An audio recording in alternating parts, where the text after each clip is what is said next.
당분간 보금자리론의 신규 공급이 사실상 중단됩니다. 정부가 가계대출 규모를 줄이기 위해 자격 기준을 강화한 것으로 보이는데요. 보금자리론을 염두에 두고 집을 사려던 수요자들 사이에 큰 혼란이 빚어질 전망입니다. 이하린 기자입니다. 서민들의 내 집 마련을 돕기 위해 정부가 마련한 보금자리론. 10년에서 30년 만기의 장기 주택담보대출 상품으로 대출금리가 연 2.5에서 2.75%로 시중은행의 일반 주택담보대출보다 낮아 내 집 마련을 하려는 30, 40대에게 특히 인기가 높았습니다. 하지만 당분간 보금자리론의 신규 공급이 사실상 중단됩니다. 주택금융공사가 대출 자격 요건을 대폭 강화했기 때문입니다. 우선 담보가 되는 주택 가격이 9억 원 이하에서 3억 원 이하로 낮아집니다. 서울의 평균 아파트 분양가가 1제곱미터당 630만 원에 가깝다는 점을 고려할 때 수도권 일대에서 전용 면적 60제곱미터가 넘는 아파트를 구입하는 사람들은 대출 자격이 없는 겁니다.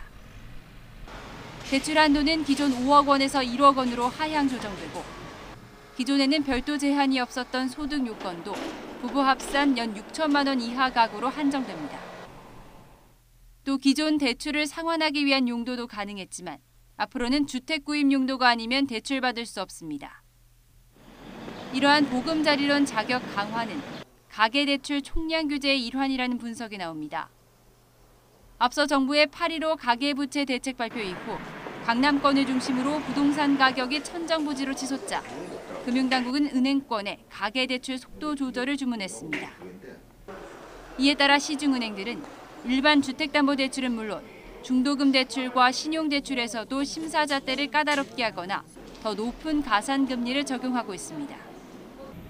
이른바 대출 옥죄기가 일반 가계대출에 이어 정책성 주택대출인 보금자리론에도 확산되면서 보금자리론을 염두에 두고 집을 사려던 수요자들 사이에 큰 혼란이 빚어질 것으로 보입니다. 주택금융공사 측은 지난달까지 보금자리론 신청이 몰리면서 수요를 소화할 수 없을 지경에 이르렀다며 이번 조치는 연말까지 한시적으로 적용하다가 내년에는 공급을 정상화할 계획이라고 설명했습니다. YTN 이하린입니다.